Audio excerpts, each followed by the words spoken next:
Hey everyone, this is Kevin the Apptrepreneur, and let's talk about Dara K for a little while. He has been Uber CEO for almost a whole year. Maybe it has been a year. I don't know. I've kind of lost track of time, as you tend to do when you do this for a long time.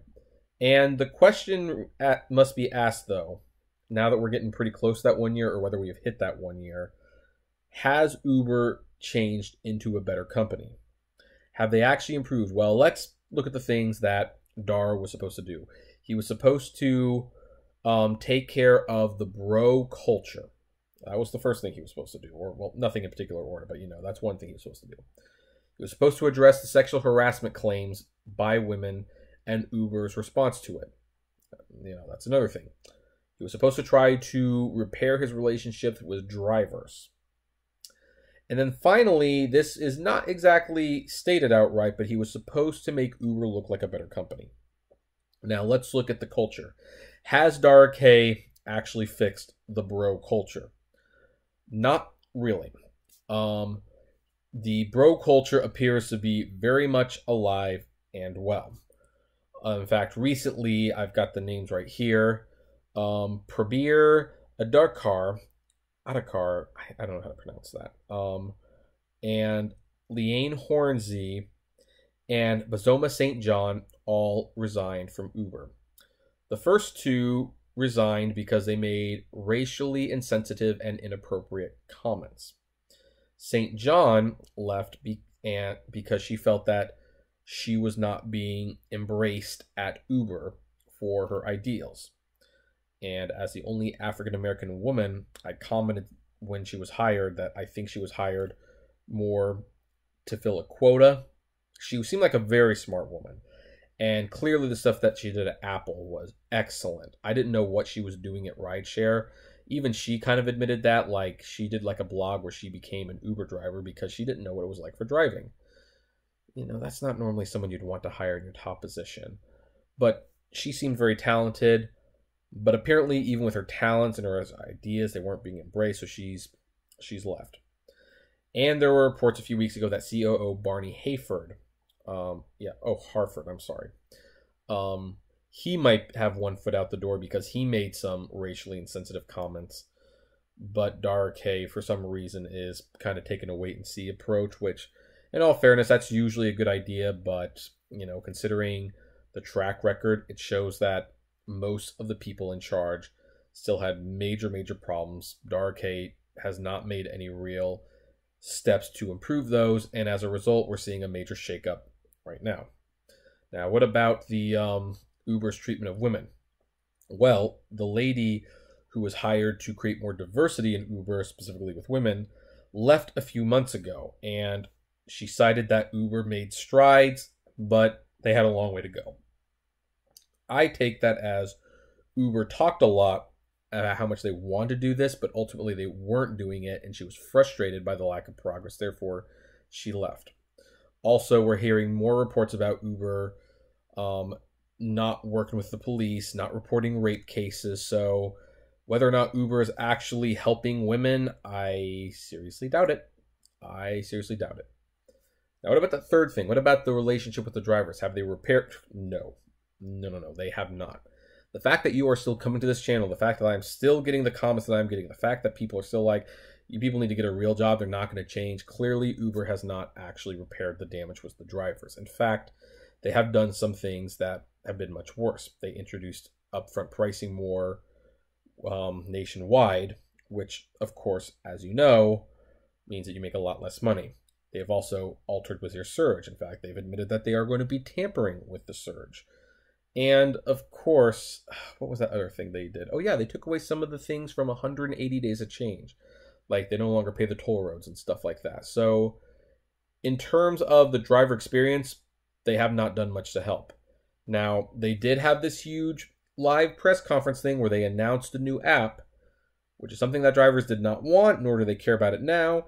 And memorably in the video, Dara K did two things. First of all, he said that he was having a Q&A with Harry Campbell of the Rideshare Guy block.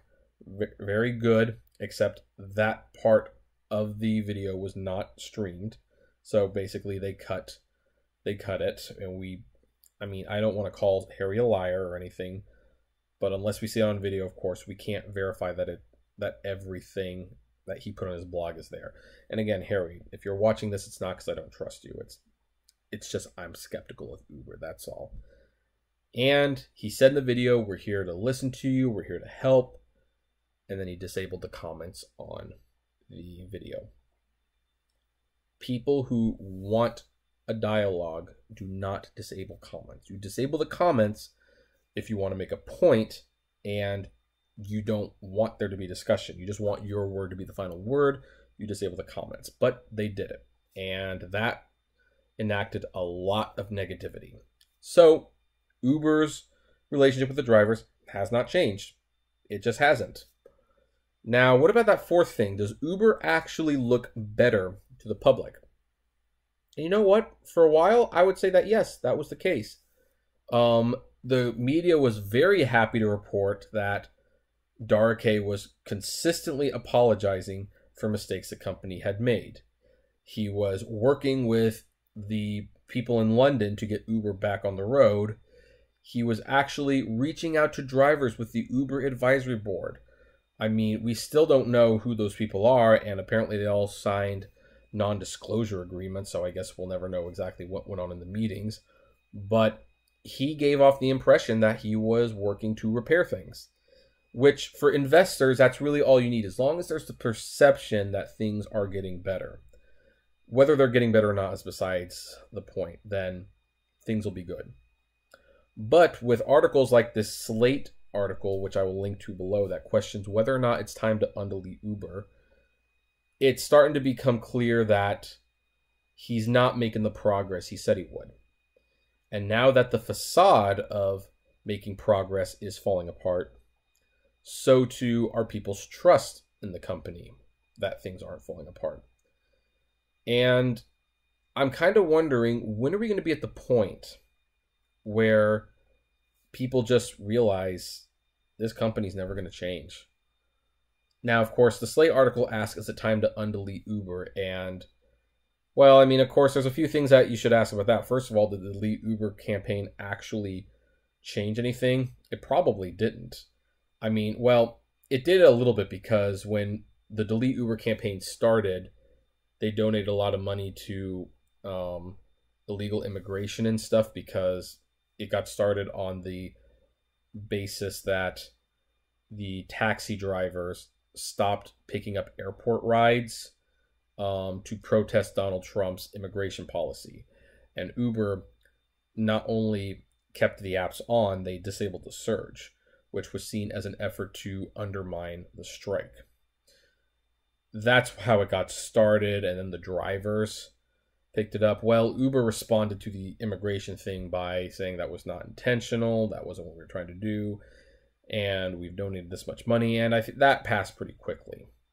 And then, of course, Travis Kalanick left Trump's advisory board, so they responded to that. But in terms of the long-term problems, how they deal with the sexual assault cases, how they treat the drivers, how they pay the drivers, how they deal with criminal complaints on either side, they have not fixed any of those whatsoever. So in some ways, I would say that the Delete Uber never made an effect. So then the question is, well, you undelete Uber because it hasn't made an effect. And I guess that just depends on you. You know, do you see these changes as being sufficient? Do you see the company as improving? Do you see the company as any better? Because if the answer is no, then simply put, don't give them your business. Just don't give them your business. Or maybe you're in a situation where, like, well, you have no car now. And, well, you'd like to be idealistic, but kind of like other people who need to shop at Walmart because the stuff is cheaper, and to actually go to a mom and pop shop and support the good cause, well, that costs too much money. Sometimes people will, do business with people that they wouldn't normally support because they just need to save the money right now. And the more I think about it, their new CEO, who's not really new anymore. I mean, we are calling him new, but he's been around for a while. I don't think he's done nearly as much as we gave him credit for. Well, I never gave him much credit for anything, so that's on me. I really didn't give him much credit. But the facade is falling again. I think Uber's losing control of the narrative. You're going to start seeing more videos like this. You're going to start seeing more articles like the Slate article, which I've linked to below, of course. And if Uber can't control the narrative, what do they have? Can they survive? Because they still want to do that IPO. But you know what ruins an IPO? Well, bad publicity. And if these stories of driver abusement, sexual assault, and the bro culture continue to come up, if we get more examples of this, then Uber has officially lost control of the story. And they won't be able to repair it. And they can kiss that IPO goodbye. So, I don't know. That's my thoughts. What do you think? Do you think Uber has gotten better control of the story? Do you think they have improved as a company? Do you think they've gotten worse? I would love to know. So, comment below. Like, favorite, share, subscribe. If you enjoy the videos I make, consider becoming a Patreon member. It's totally optional, of course, but even as little as $1 a day goes a long way to helping the channel run smoothly. And as always, flame responsibly. Have a good one.